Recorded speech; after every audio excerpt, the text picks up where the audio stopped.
We're going back 3 wide as we keep working our way through every single team's NFL draft, grading them using only College Football 25. Make sure you like, share, and subscribe as we are getting closer to college football season. We're recording this, it's end of June. College Football 26 comes out in just about 2 weeks, so we're getting ready. So we're going to pump out these episodes. Stay tuned. Keep that notification on so you know every time we drop an episode as we work our way to the Houston Texans. What a first year that CJ Stroud had, and then last year was the season of, well, coming back down to earth and a whole lot of injuries. Let's pour one out for Tank Dell's entire leg. We start off with a second-round pick. No first-round picks. Remember, the Texans actually traded up the year before to get Will Anderson. Turned out to be a pretty good move, but they had no first-round pick this year. So at the top of the second round, though, they pick up Jaden Higgins from Iowa State, head out of the Ames, Iowa. And TD, taking a look at him. 90 speed, 4 abilities, 6'4" deep threat.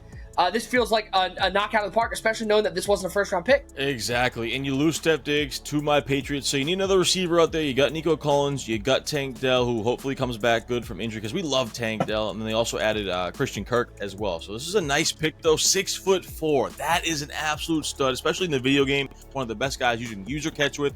90 speed, you want to be a little bit faster, but at 6'4", you don't need too much speed. And you see the abilities there. Got the 50-50, has that platinum double dip, sure hands. This guy looks like an absolute stud user. Yeah, he does, man. You know, you love the fact that he has the platinum double dip.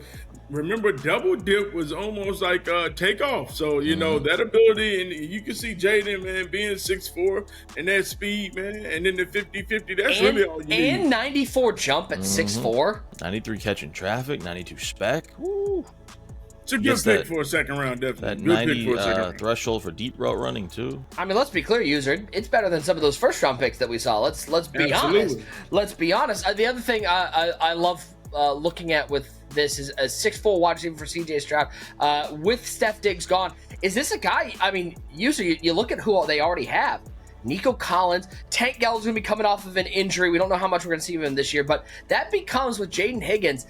You put Nico Collins on one side, Jaden Higgins on the other, and Tank Dell in the slot. That is a formidable wide receiving core. Oh, absolutely, man. You know, you talk about Nico Collins is 6'4", you know what I'm saying? So you got big receivers everywhere. They got speed, great route running. You know, I think he comes right in and starts right away. We go to the another second-round pick, 16th overall in the second round, and one of my favorite players. Got to watch him a lot in the Big Ten. User, they need to protect CJ Stroud. No more Laramie Tunsil, and they might have their left tackle of the future, at least according to College Football 25, because user, this is Ariante Ursary. And look at the 4 platinum abilities: physical, platinum strong grip, platinum option shield, platinum inside shield, platinum second level. Wait, nope, that's a 5th one. That's platinum ground and pound. There's a 6th one, platinum headstrong. User, this is, I mean, you're talking based on the game, this could have been a top 5 pick, and they're getting him in the middle of the second round. Which is crazy. That's a great steal right there to get Ariante. And you talk about all the platinum abilities. I mean, let's be real. How many times have we seen somebody have the Thanos glove laid out other than Travis Hunter? This guy right here, for his position left tackle, this automatically seems like the guy that's going to be the backside protector for a long time in Houston. 97 run block, which... Joe Mixon will be happy to hear that. 99 run block finesse at left tackle. 95 lead block. Pass blocking leaving a little bit to be decided there, TD. 84 is definitely more of that power run blocker, but I wonder if he's going to play maybe more on the right side than the left side in Houston. It'll be interesting to see where they line him up, but this guy seems like a stud. Yeah, he does, and he seems, like you said, like one of the best run blockers. I don't know how this guy wasn't a first-round pick with all these platinum abilities, 93 overall. I saw 97 strength. You said 97 run block. Obviously, the pass block could use a little work. Maybe they move him to guard a little bit, play him at the right tackle position.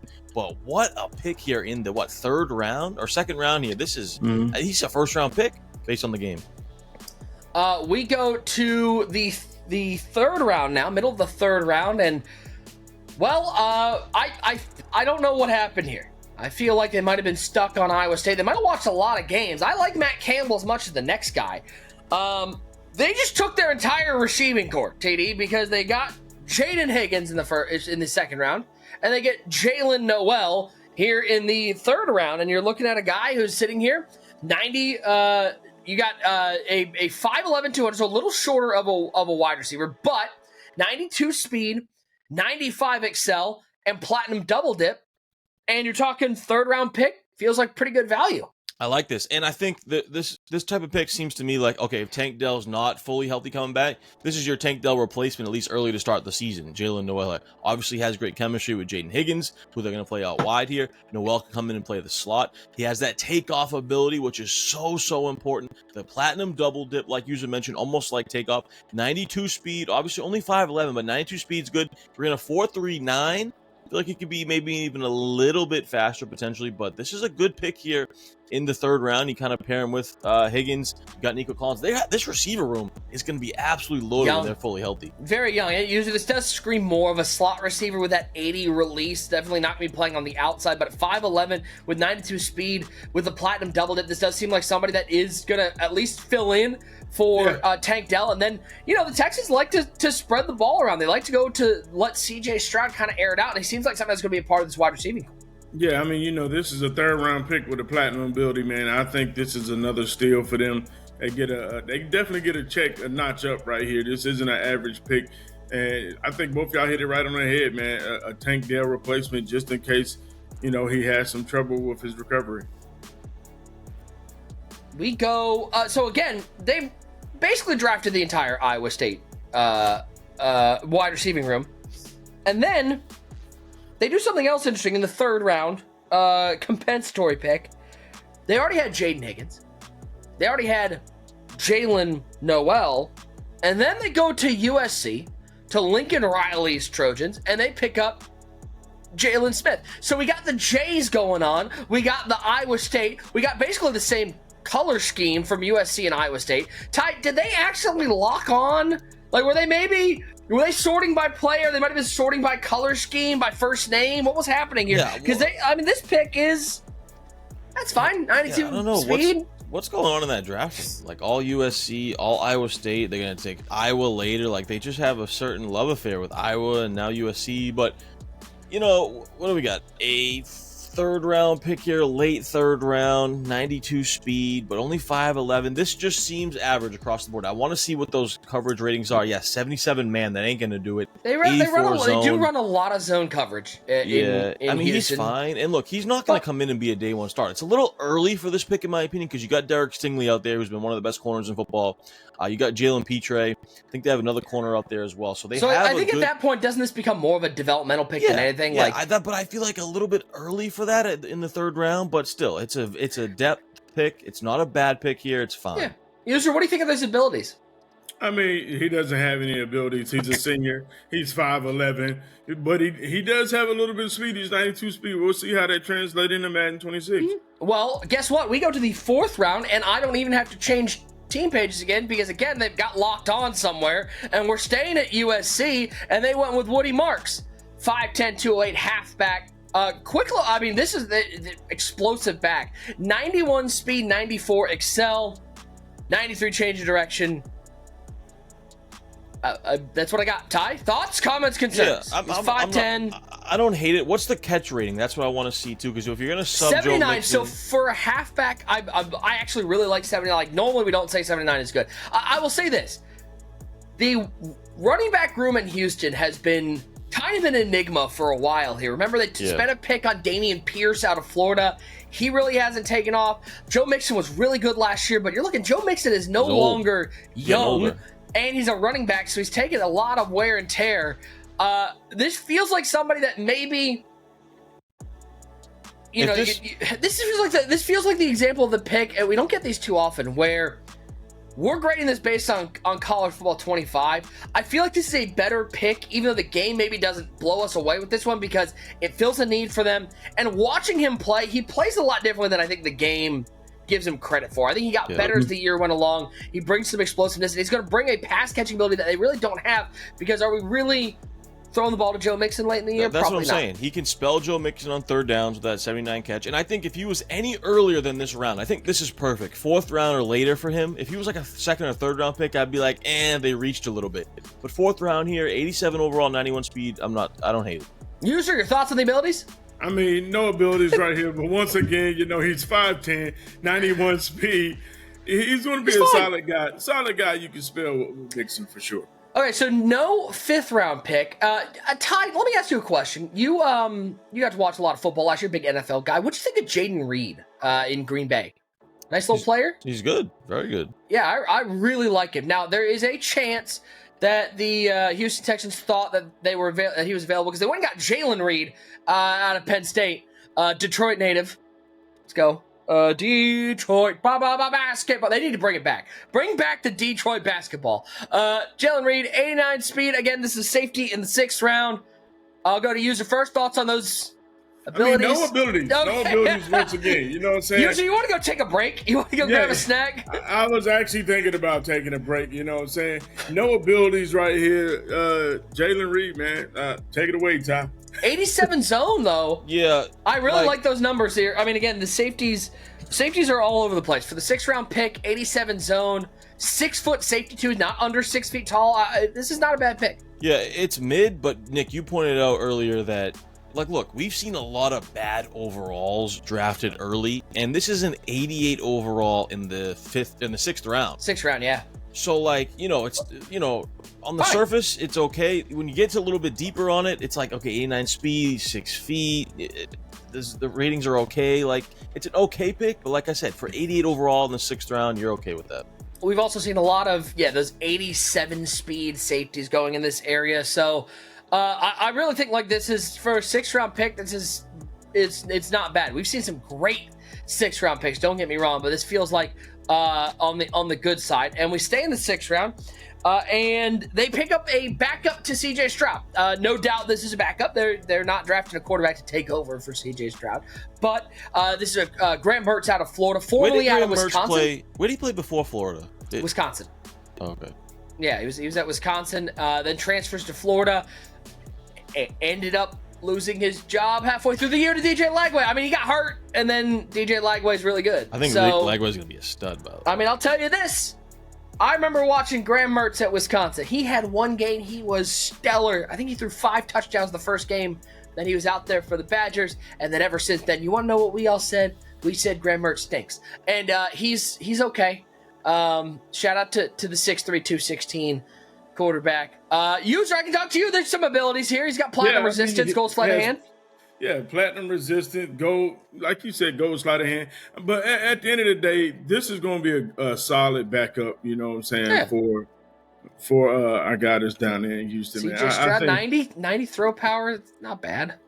I mean, it says here, obviously they have Davis Mills as their backup. Is this just not Oh my God, the longest neck in all of football, Davis Mills? Is this just not a Davis Mills replica, a Davis Mills replacement here? Like, this screams Davis Mills from Graham Mertz right here. Okay, first of all, Graham Mertz has a normal human-sized neck, not a giraffe transfer. Second of all, he's younger. I mean, listen, we're about to watch a football, which, by the way, I can't wait till we talk about the NFC South tie, because we're about to watch a football team actively start Spencer Rattler at quarterback, and that dude stinks. So I'm not going to, if you're just drafting for a backup, perfectly fine. They're not going to start Tyler Shuck? They might start Tyler Shuck. Who knows? Yeah. It's either Rattler or Tyler Shuck. Tyler Shuck also had the same thing that Rattler had, which was, it turns out when you play in 3 colleges, like, maybe you're just not very good and nobody wants you. Like, how about be better? Shout out to Tyler Shuck. We head to the Warriors of the Raritan once again. The State University of New Jersey, also known as Rutgers. Shout out to Fenley. University. Shout out to Fenley. And we go to defensive tackle Keontae Hamilton. Don't think there's much to talk about here, user. He's an 81 overall defensive tackle with no abilities. All right, see you. Ty, your thoughts? Hold on a second. No, he had to go. I mean, like, he's got nothing else to do. Like, maybe he's got 83 block shed. On to the next one. 83 block shed? You know what I'm talking about? You don't, nothing? No. Okay, no, so nothing at all. What's the strength? Can we get a good strength at least? 90. We'll just move on. Shout out. We close things out to what is slowly becoming tight end university. The Iowa Hawkeyes, Kinnick Stadium. And they pick up the tight end for the explosive passing offense. Usually you get a snack, you feel better. Like, there's abilities here. Hold on, we got abilities here. We're good. Luke Lachey, 6'6", 247 tight end. He's got Gold Sure Hands at tight end at 82 speed user. Again, the tight end area has always been kind of they've been running. This is a 6th round pick, man. 87 overall. And this is the 7th round. This is 39th overall. This is the last pick, and you got a gold ability with a silver balance, man. Feels great. This right here, it actually elevates the draft because you think about it. You know, this is the 7th. We've seen some terrible 7s out there, and to have some abilities, 6'6" tight end.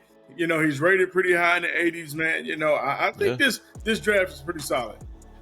Minus the abilities on a few players, that's pretty solid. Also, mind you, Ty, for Lachey, this is a guy who had a season-ending ankle injury in 23, so was coming back in 24 off the ankle injury. So Raiders actually might be a little depressed for this guy because he was coming off of a really nasty injury in 23. And again, he played at Iowa. This was a team that struggled to score 6 points a game. This was a team that had a clause in their offensive coordinator's contract that said if he didn't score 24 points, that he was fired. And guess what? He got fired. And he was Kirk Ferentz's son. Like, I got bad news for you. Like, so the fact that he's actually rated pretty solidly in that offense actually gives me a little more hope for a 7th round pick. This is a major upside pick to me. You mentioned it, coming off that ankle injury. Maybe his speed is not rated as high as it could be, right? Maybe he has the potential to have a higher speed rating in Madden, which is always so important. 87 overall. This is a high upside pick. You mentioned it. All these tight ends that come from Iowa, they're always studs. I expect the same here from Luke Lachey.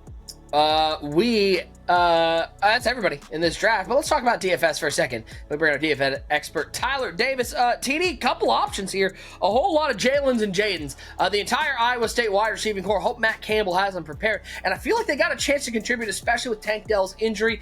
Remember, Nico Collins was banged up last year as well, so this is a wide receiving core that needed some depth out there for CJ Stroud, coming off of what I think was a down sophomore slumpish season, but now you got a couple young wide receivers that really could contribute and could be some steals for season long and on a week-to-week basis. Yeah, no doubt. And, they fired their offensive coordinator, Bobby Slowick, who underwhelmed. So they have a new offensive coordinator there now. And the third spot is open, right? And kind of the second spot. So Nico Collins is locked in. You lose Steph Diggs. You got Tank Dell, who's coming back off that injury. You don't know how he's going to perform. Then the third receiver, Christian Kirk, he's kind of older in age now, hasn't really performed up to the standard the last couple of years. So the second and third spots are kind of open up for Jaden and Jalen here. I think both these guys are going to be fantasy viable. And then I would throw out Woody Marks too. Joe Mixon, he's been a little injury prone the last few years. He's a little bit older now. I think Woody Marks can come in and contribute right away too. They actually brought in Nick Caley from the Rams, which I really like for these wide receivers because you talk about an assistant coach on the Rams. What did the Rams do really good last year? Cooper Kupp hurt, using Puka Nacua. Again, They developed two really nice wide receivers. You talk about an offense that could work really well for CJ Stroud, one of the more accurate underneath passers that we have seen, using these two guys from Iowa State to fill in that Tank Dell role. And then you got Nico Collins, the deep threat. And by the way, a new tight end, Luke Lachey. You talk about a system that they like using their tight ends in the passing game. They've used they had Dalton Schultz out there, Brevin Jordan, all these tight ends out there. Another one that could contribute, especially in the underneath passing game. Boys, let's grade this draft. B minus. This feels like a B. That's exactly what I was thinking. B minus. It feels B. I feel a B. Feels better than a lot of the C drafts, but I love the Ariante Ursary pick. I really do, and I really like Ty. I think those two wide receivers from Iowa State. I make fun of them for possibly being stuck on the Iowa State page when they were drafting. I really like both of them, especially from a need perspective. And everything late round, even though we didn't get a lot of those abilities late to bump them up into that B plus A talk, they all felt appropriate overall wise, which we haven't had a lot of those, whereas even though there was no abilities, you're still getting an 89 overall safety, for example. Yeah, I think every pick, besides the D tackle from Rutgers, every other pick was good. Yeah, I mean, at least above average, and you don't see many drafts that hit every pick except one. That just doesn't happen that we've seen from doing these so far. So to me, this is an easy B minus, and I would even go maybe B. I feel like this is bottom end of our B2. We got a couple really good B stuff. User, I think we're going to be looking back at this, and that Ariante Ursary pick in the second round, if he ends up solidifying this offensive line, is going to end up being one of the steals of the draft. Oh yeah, one of the biggest steals, and like you talk about this draft. Now, overall, there wasn't one player that had a bad rating that just looked bad. Like, I don't want this guy on my team. They might not have had the ability stack or even had abilities at all. But at the end of the day, when you just go pound for pound, let's look at their ratings. There were solid picks across the board, and their top 3 picks was golden. Yeah, not a whole lot to blow us away overall wise, but still plenty of not a whole lot to blow us away abilities wise, but overall wise, really solid. So we're gonna put them in the B tier, and we move on. New division coming up. Stay tuned. Like, share, and subscribe, and we'll keep working our way through college football just around the corner.